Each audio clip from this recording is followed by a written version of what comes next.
함께 보겠습니다. 마태복음 11장 1절부터 6절 말씀 한 절씩 교독하시겠습니다. 마태복음 11장 1절부터 6절입니다. 예수께서 12제자에게 명하기를 마치시고 이에 그들의 여러 동네에서 가르치시며 전도하시려고 거기를 떠나 가시니라.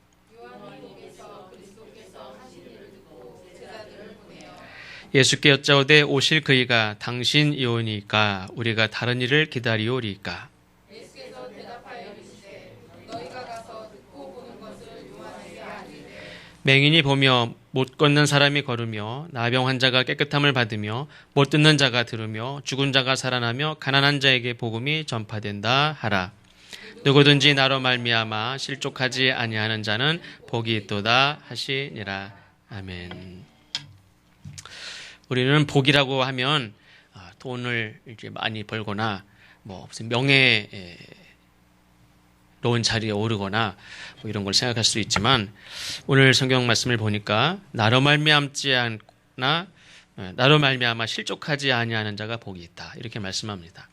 복이라는 것은 무슨 재산이 늘어나는 것만이 복이 아니라 신앙생활을 하면서 이 말씀은 신앙생활을 하는 사람들에게 주로 해당된 말씀이죠. 예수님하고 상관없이 예수님을 싫어하고 적대시하는 사람에게 주어진 말씀이 아니라 나름대로 예수님을 따르고 예수님을 의지하고 예수님에게 뭔가 기대하고 살아가던 사람이 예수님 때문에 실족하는 일들이 발생을 하게 되는 일들이 분명히 있고 그런데 그 일들을 겪을 때에 예수님 때문에 실족하는 일들이 생기지만 실족하지 않는 자가 복이 있다 이렇게 말씀을 합니다.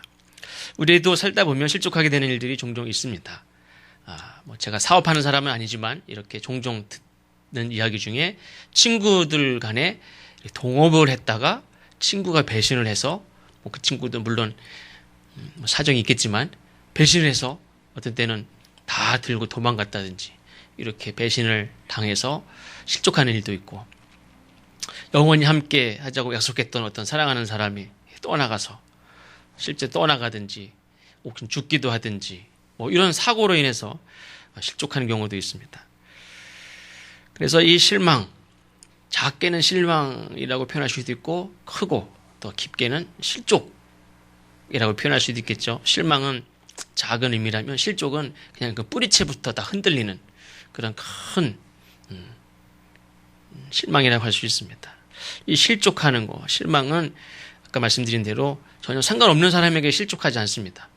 내가 기대했던 사람, 믿었던 사람, 가까운 사람, 이런 사람에게 실망하고 실족하고 그렇지 그러려니 하는 사람에게 그런 사람 때문에 실족하지 않습니다.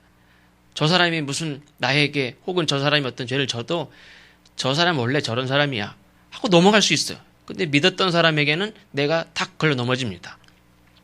세번역 성경에도 보면 실족이라는 표현을 걸려 넘어지다 이렇게 번역을 했습니다.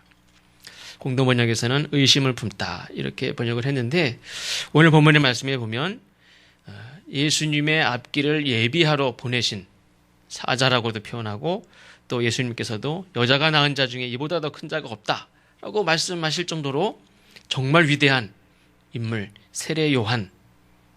근데 이 세례 요한이 예수님에 대한 의문을 품게 되고 실족하는 이 뿌리채부터 신앙의 기본이 흔들리는 그런 일들이 생깁니다. 오늘 말씀 이 요한이 실족하게 되는 그 배경을 좀 살펴보면 1절에 보니까 예수님께서 이렇게 바쁘게 움직이시는 것을 보게 되는데 12제자들에게 말씀을 가르치고 또 여러 동네에서 가르치고 전도하시려고 떠나는 그런 장면이 나옵니다. 그러니까 예수님은 말씀을 가르치고 또 전도하고 하는 일들이 오늘 갑자기 계획한 일들이 아니죠. 사실 예수님은 사역을 시작하자마자부터 지금까지 계속 하루도 쉬지 않고 계속 해온 일입니다. 그 일들을 쉬지 않았습니다. 그래서 예수님이 쉬지 않고 말씀을 가르치고 전도하기 위해서 이 동네로 저 동네로 계속 다니시는 이 일들을 하고 계실 때 세례 요한은 어디에 있었느냐? 감옥에 있었습니다. 어떻게 다 감옥에 갇혔습니까? 이 헤롯 안디바 총독이 자기 동생의 아내를 자기 부인으로 취한 것에 대해서 이 세례 요한이 아주 강하게 책망을 합니다. 그냥 개인적으로 메일을 보낸 게 아니라 공개적으로 이 세례 요한의 말씀을 듣기 위해서 몰려온 수백 명, 수천 명 이 사람들에게 아주 모일 때마다 그 비판을 계속했어요. 근데 우리도 잘 알지만 이 세례 요한은 백성들의 지지를 절대적으로 받는 그런 사람이라 아무리 밉다고 해서 그냥 함부로 저놈 잡아와 죽여버려 이렇게 할 수가 없는, 그래서 밀란이 일어날까봐, 폭동이 일어날까봐도 이렇게 죽일 수 없는 그런 인물이었어요. 그럼에도 불구하고 결국에는 붙잡혀서 감옥에 갇힙니다. 이 세례 요한은 사실은 겁낼 것이 없는 사람이었습니다. 나는 믿음대로 산다. 나는 신앙대로 살아. 신앙대로 살아가는 데 있어서 집도 필요 없어. 가족 별 문제가 되지 않아요. 먹고 사는 문제 별로 문제가 되지 않아요. 눈치 볼 사람 없어요. 그래서 바리새인이나 뭐 종교 지도자들, 지금같이 이 유대를 다스리는 헤롯 이런 사람들한테도 이 독사의 새끼들아 그러면서 막 공개적으로 막 책망을 하고 회개하라, 천국이 가까웠다. 그리고 막 이 바리새인이나 이런 사람들이 막 오면 내가 언제 너네들 보고 회개하라, 천국이 가까웠다고 너네들 보고 구원받으라고 그랬어? 이 새끼들아. 그러면서 막 무섭게 했어요. 거치는 게 없어요.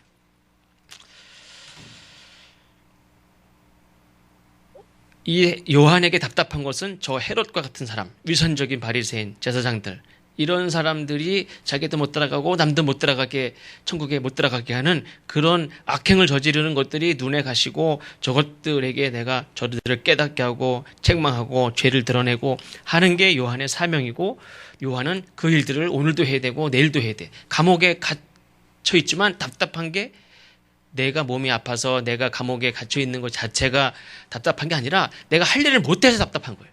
요한은 나가서 외쳐야 되는데 내가 여기 왜 갇혀 있어요?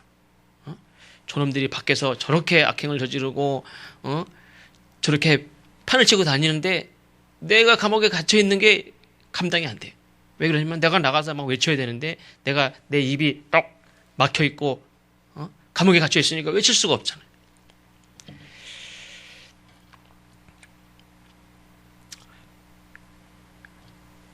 그렇게 요한이 백성들의 지지를 받고 백성들의 호응을 받고 또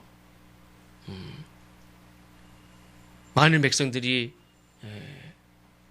탄압을 받고 억울한 일 당하고 그 위선자들 혹은 어떤 헤롯 이런 자들에 대해서 아주 시원하게 속이 시원하게 막 비판해주고 하는 그 요한을 많은 백성들이 지지하고, 또 세례 요한은 그거를 나가서 그 일들을 해야 되는데 감옥에 갇혀 있어서 그 일을 하고 있지 못합니다. 그런데 문제는 뭐냐면 예수님은 세례 요한이 감옥에 갇혀 있는데 세례 요한은 전혀 신경 쓰지 않고 오늘도 또 어제도 여전히 하시던 일, 뭐죠? 말씀을 가르치고 전도하는 일을 계속하고 있는 거예요.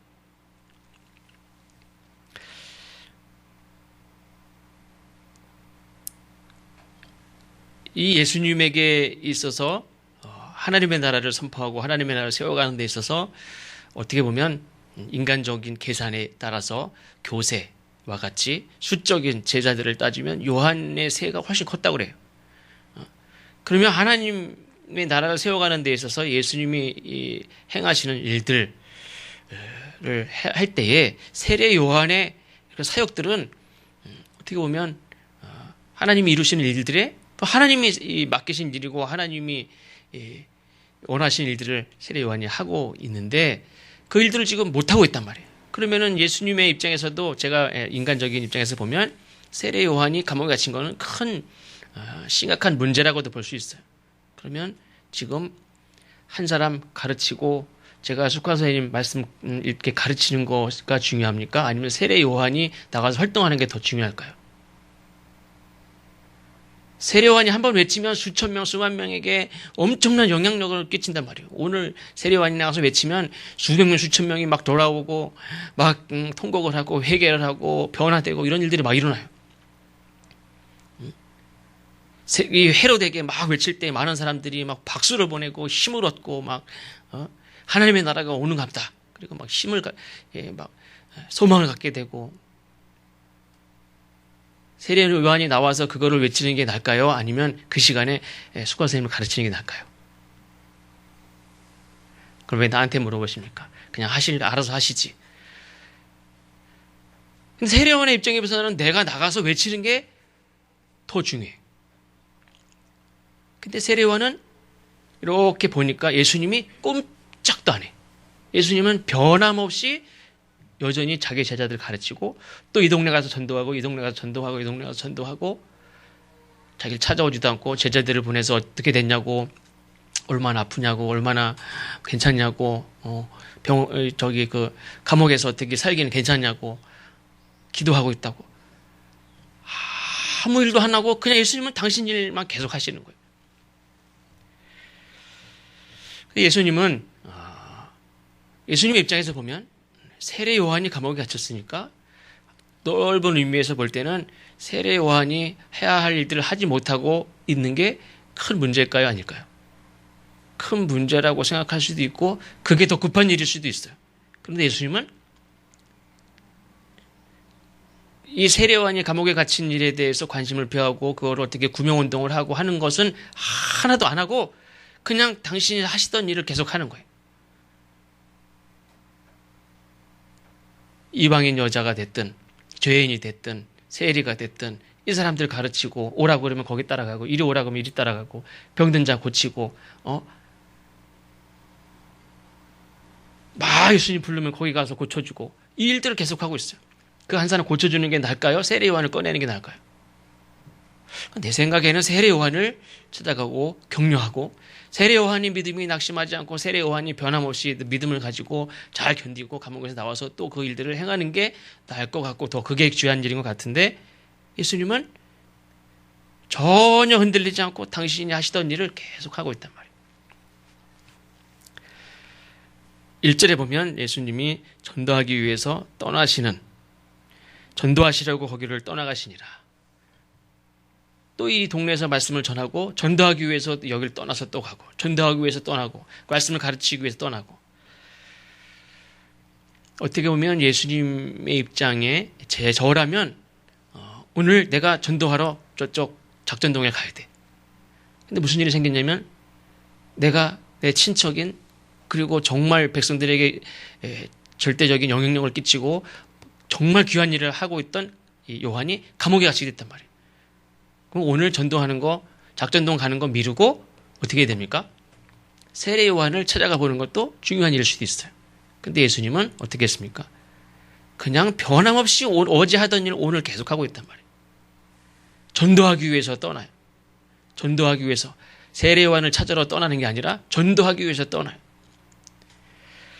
우리가 함께 동역하던 세례 요한이 감옥에 갇혔다고 전도하러 떠나야 되는데 전도하러 떠나지 못하고 그냥 거기에 붙잡혀 있을 수도 있습니다.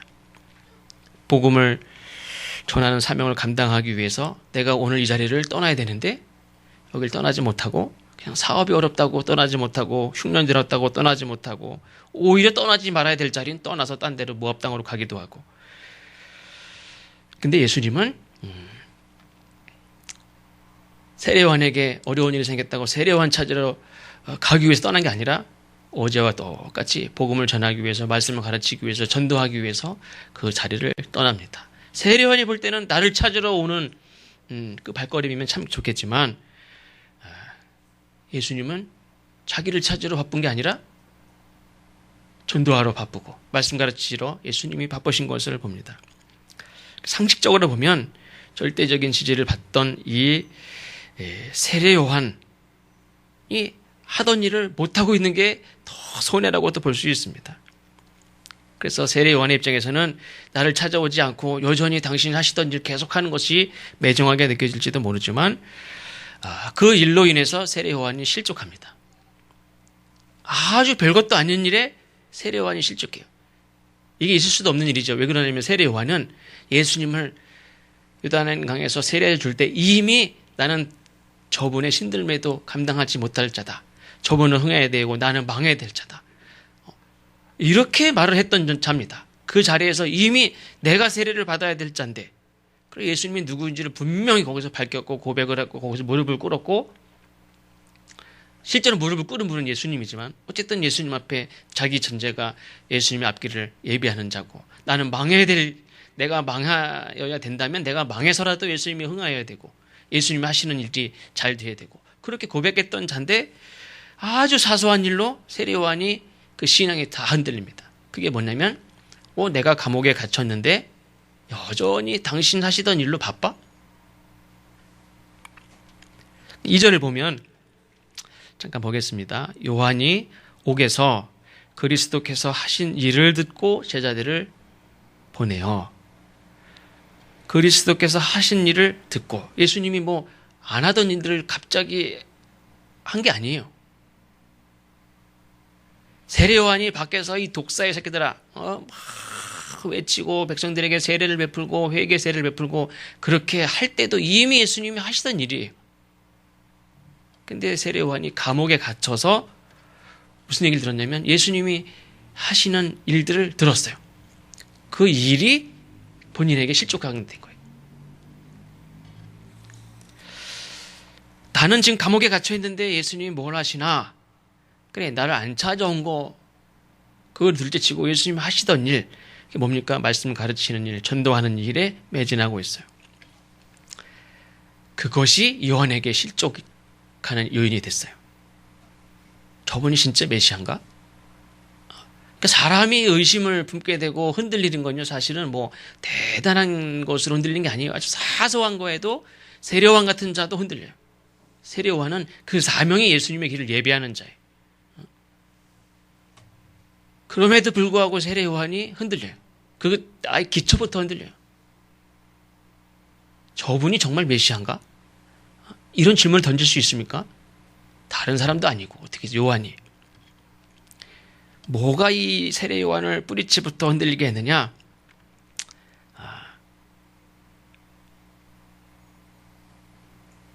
감옥에 갇힌 일. 내가 감옥에 갇혔는데 예수님은 변함없이 그 일들을 하고 계신데, 내가 감옥에 갇힌 일, 세례요한은 자기가 감옥에 갇힌 일로 실족하는 것 같지는 않아요. 근데 의외로 우리 같은 사람들은 감옥에 갇힌 것 때문에 실족하기도 해요. 왜 그러냐면 내가 하나님을 위하여 평생 헌신적으로 살았는데 내가 왜 감옥에 갇히게 됐을까? 이렇게. 왜냐면 나는 하나님을 위해서 평생 일을 했으면 내가 형통하게 되고 하나님 높은 자리에 올려주셔야 되고 어떤 보상이 있어야 되고 하는데 왜 결과가 감옥에 갇히는 거예요? 이럴 수는 없잖아요. 왜냐면 내가 기대한 것과는 전혀 달라요. 내가 평생 신앙으로 살았는데 왜 나는 이 가나안이라는 지긋지긋한 감옥에서 왜 벗어나지 못해? 그래도 가나안 때문에 힘들게 살지 말아야 될 거 아니에요. 평생 신앙으로 살았는데. 근데 나는 왜 계속 이 가나안이라는 거에 찌긋찌긋하게 힘들게 살아야 돼? 평생 신앙으로 헌신하고 봉사했는데 왜 난 계속 어떤 질병 때문에 여기에 묶여가지고 평생 이렇게 아이고 이렇게 살아야 돼? 나는 어떤 경우에는 어떤 사람에게 예수 믿으라고 전도했는데 저 사람은 막 잘 돼. 예수 믿지 않던 사람이 나 때문에 예수 믿고 저니 막 막혀있던 것들도 다 풀어지고 자녀들도 막 잘 되고 막 얼마나 사업도 잘 되고 막 잘 돼. 근데 나는 옛날이나 지금이나 그대로예요. 그대로. 아주 가난하고 아주 좋게 말하면 검소하고 아주 그냥 아픈데 계속 아프고 내 자녀들 그냥 맨날 그 모양 그 꼴이고 그대로예요. 나는 그래도 몇 명 이렇게 전도하고 그렇게 예수 믿으라고 그렇게 했는데 저 사람은 잘 되면 나도 그렇게 동반해서 그렇게 적당히 잘 돼야 되잖아요. 근데 나는 그대로 해. 하나님의 능력을 믿으라고 그렇게 전하고 그렇게 살았는데 나의 삶은 정말 답답한 인생이에요. 그래서 이게 진짜 예수 믿는 사람의 인생인가? 그러면서 다 필요 없나 보다.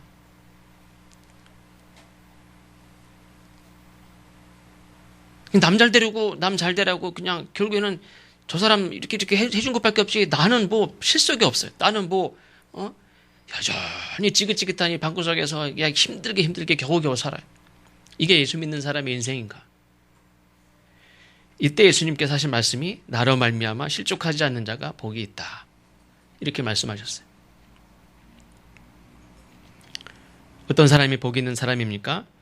하나님이 저 사람에게 또 나에게 우리에게 하나님 행하시는 모든 일들 때문에 실족하지 않고 여전히 믿음으로 사명을 감당하는 사람이 복이 있다는 거예요. 그러니까 요한의 입장에서 볼 때는 광야에서 막 용기 있게 담대하게 막 외치는 것도 복된 인생이지만 뭐도 복된 인생입니까? 예수님을 위하여 의를 위하여 핍박받는 것도 복된 인생이래요. 감옥에 갇히는 것도 복된 인생이에요. 나가서 외치는 것만 복된 게 아니라 의를 위하여 핍박받는 것도 감옥에 갇히는 것도 그러면서도 실족하지 않는 사람이 복되다. 그것이 우리가 가져야 될 믿음의 모습인 줄로 믿습니다. 근데 사도 바울이 아니죠. 세례 요한은 감옥에 갇힌 것 때문에 실족한 것 같지는 않아요. 그거야 이미 각오한 거죠. 이 세례 요한에게는 죽음도 두렵지 않으니까. 감옥에 갇힌 것이 답답하다면 나가서 외치지 못하는 게 답답한 거지 내가 어디 아파서 병들어서 맞아서 그게 억울한 건 아니죠. 사실 이 요한이 실족한 것은 아까 말씀드린 대로 예수님이 하신 일을 듣고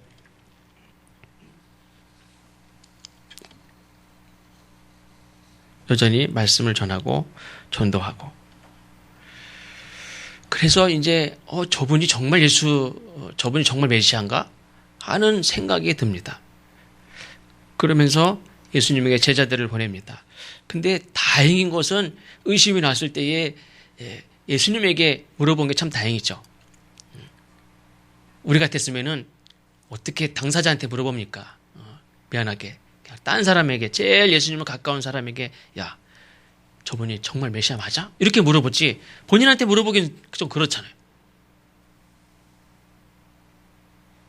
근데 다행인 것은 세례 요한이 예수님에게 직접 제자를 보내서 당신이 오실 그 분입니까? 아니면 다른 분을 기다려야 됩니까? 이렇게 아주 묻습니다. 그래서 예수님에게 물으니까 답이 그래도 있었죠. 근데 가룟 유다 같은 경우 예를 들면 내가 잘못했구나 하는 걸 깨달았을 때 누굴 찾아갑니까? 자기에게 돈 주면서 예수님 팔으라고 했던 그 사람들을 찾으러 가니까 그 사람들이 뭐라고 그랬죠? 네가 알아서 해. 그러니까 자기가 알아서 합니다. 예수님을 찾아갔으면 예수님이 다 끌어안아 주시고 다 풀릴 일인데 그냥 자기에게 팔으라고 돈 줬던 그 사람에게 같이 돈 주러 갔더니 어떡하냐고. 그러니까 그 사람이 네가 알아서 하라고. 요한이 이렇게 흔들린 것은 우리가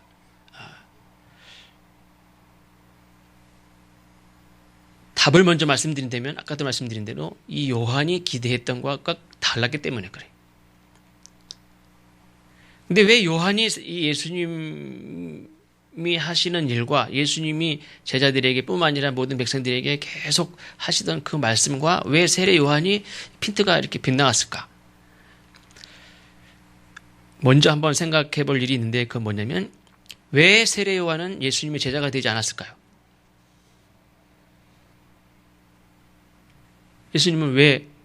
세례 요한은 왜 예수님의 제자가 되지 않았을까? 이 세례 요한은 제가 생각할 때는 사실은 요한이 예수님에 대해서 실망하고 실족하게 된 결정적인 원인이 예수님의 제자가 아니기 때문에 그래요. 제자는 예수님을 따르고 예수님의 말씀을 따르고 예수님이 하신 일을 같이 하는 사람이에요. 근데 세례 요한은 큰 의미로는 함께 하나님의 나라를 선포하고 함께 회개를 외쳤던 사람이지만 그 중심에 있어서는 예수님이 뭘 하시려고 하나, 예수님이 이루시려고 하는 게 뭘까, 그 핵심이 뭘까, 이거를 고민하고 그거를 들으려고 하고 그거를 도우려고 하고 하는 게 아니라 세례 요한은 독단적으로 자기 길을 자기가 가요. 그 길이 다른 길은 아니에요, 사실. 그런데 세례 요한은 이미 예수님의 제자가 되기에는 큰 인물이에요. 많은 제자가 있었어요. 많은 백성들의 지지를 받는 사람이에요. 어떻게 보면 세례로 보면 정치적으로 보면 내가 어떻게 저 사람 밑으로 들어갑니까? 나를 지지하는 백성들이 갑절이나 더 많은데 내가 어떻게 저 사람의 제자가 돼요? 그러니까 현실적으로 이 세례 요한은 예수님의 제자가 될 수 없는 정도로 큰 인물이 됐어요. 그것이 세례 요한이 하나님의 나라를 같이 선포하면서도 핵심을 알지 못하는,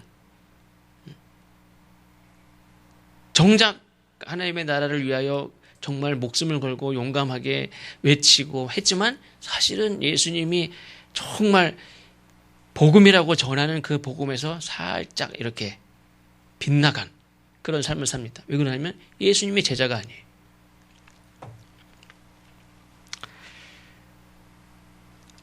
백성들로부터 절대적인 지지를 받는 것보다 많은 제자를 건드린 선생이 되는 것보다 그 무엇보다 중요하고 복된 일은 예수님의 제자가 돼서 예수님을 따르는 일이 가장 중요한 줄로 믿습니다. 그래서 요한은 하나님의 나라를 위하여 예수님과 함께 길을 가는 것 같지만 핵심에서 좀 벗어났어요. 그 감옥 밖에 있을 때는 광야에서 막 외치고 그렇게 살 때는 예수님이 하시던 사역들이 전혀 신경이 안 쓰였어요. 왜 그러냐면 나는 하고 싶은 일을 막 하니까. 그런데 내가 하던 일을 딱 멈추고 감옥에 있어서 딱 보니까 예수님이 하시는 일을 딱 보니까 나하고 하는 일이 좀 달라요. 이 시급한 때에 한시라도 나가가지고 막 외쳐야 되는데 이 시급한 때에 예수님이 하시는 일을 이렇게 보니까 가난한 자에게 복음을 전하고 병든 자 고쳐주고 못 걷는 사람 고쳐주고 죽은 자를 살리고 죄인들에게 자꾸 이야기가 얼마나 깁니까? 이야기를 했다는 건요, 그 사람 한 사람 한 사람 이렇게 사람들을 놓고 설명을 했다는 거예요. 못 알아들으면 또 설명하고 이 이야기로 설명하고 이 이야기로 설명하고. 어느 세월에 그렇게 설명하고 옛날 이야기하고 그러면서 언제 이 사람들을 변화시킵니까? 그냥 막 소리 질러가지고 그냥 정신이 바짝 들게 막 소리를 질러서 훈계하면 되지. 그거를 막 설명을 해요. 마치 애들 이렇게 이해시키듯이. 야, 호미를 봐봐. 호미는 이렇잖아. 그렇게 그러고 앉아있어. 그러니까 세계 요한의 입장에서 볼 때는 속이 답답해요.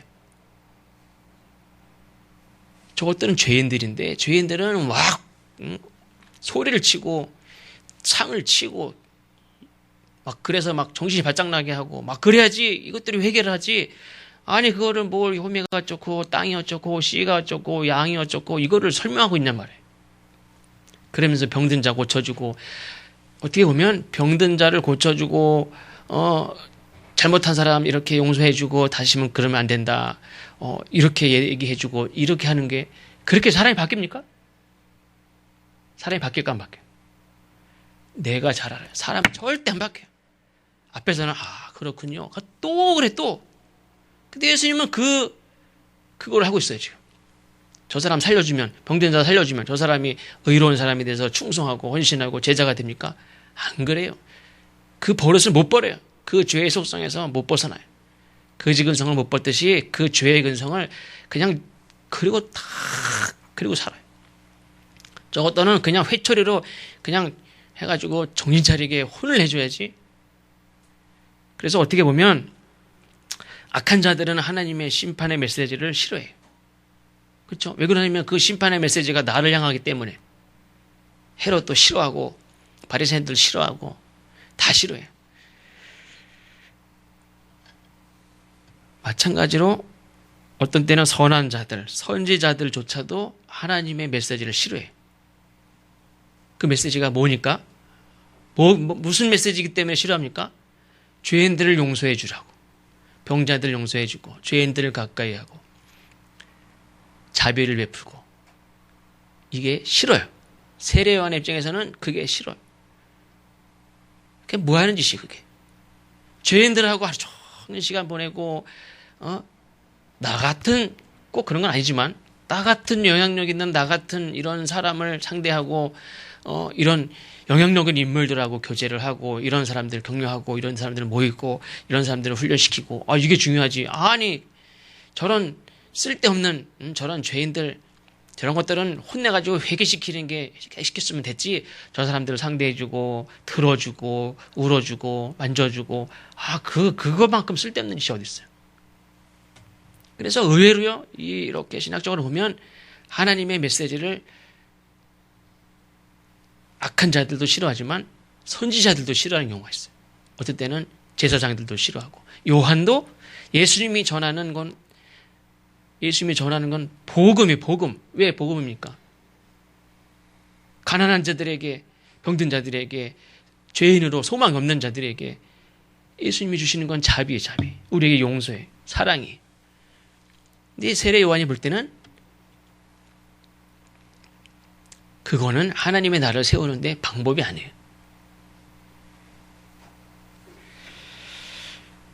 내가 지금 밖에 나가서 막 외치는 게 중요하지.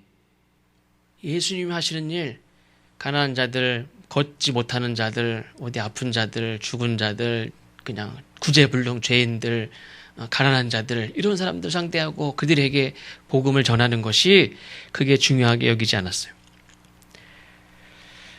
이 말은 뭐냐면 자기 일이 중요해. 요한에겐 자기 일이 중요해. 여태까지는 막 눈꽃도 새 없이 막 외치는 하고 잘 몰랐는데 감옥에 딱 갇혀서 자기 일들을 딱 멈추고 딱 보니까 예수님이 하시는 일이 너무 마음에 안 들어요. 예수님이 하시는 일이 저게 도대체 뭐예요? 저거 해가지고 하나님의 나라가 와요? 저게 하나님의 나라의 핵심이에요? 세례요한이 볼 때는 아니란 말이에요. 지금 그거 하고 있을 때가 아니란 말이에요. 내가 하고 있는 일을 지지해주고 내가 하고 있는 일, 저 헤롯, 저 지도자가 바뀌어야지. 저 종교 지도자들을 다 바꿔야지. 가난한 자들 이렇게 상대하고 있는 게 하나님의 나라를 세우는 길이 아니란 말이에요. 그러니까 자기 일이 더 중요해. 물론 그것도 필요하다고 생각할 수 있어요. 그런데 이 세례 요한은 크게 중요하지 않아요. 내 일이 중요해. 그래서 예수님이 하고 있는 일이 마음에 들지도 않고 저게 뭐 하는 거야. 저게 복음, 하나님 나라의 복음이고 저게 핵심이에요? 그거는 아닌 것 같단 말이에요. 그러니까 예수님 자체가 흔들리기 시작해요. 저분, 내가 알기로는 하나님이 이 땅에 보내시는 메시아는 저런 일을 하고 있는 분이 아니란 말이에요. 자기가 생각했던 것과는 전혀 달라요. 그래서 세례 요한은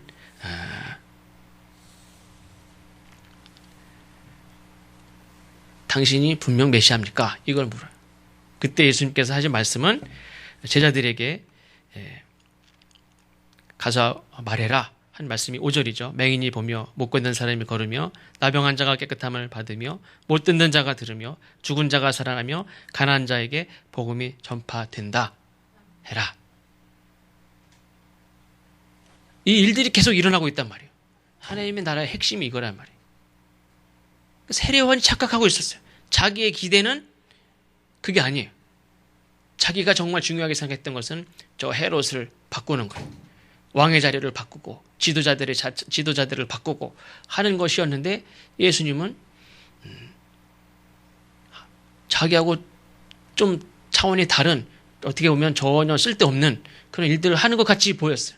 그래서 자기가 하는 일이 중요하고 시급하고 정말 핵심이라고 생각했는데 그것과 다를 때에 세례 요한이 실족하게 됐습니다.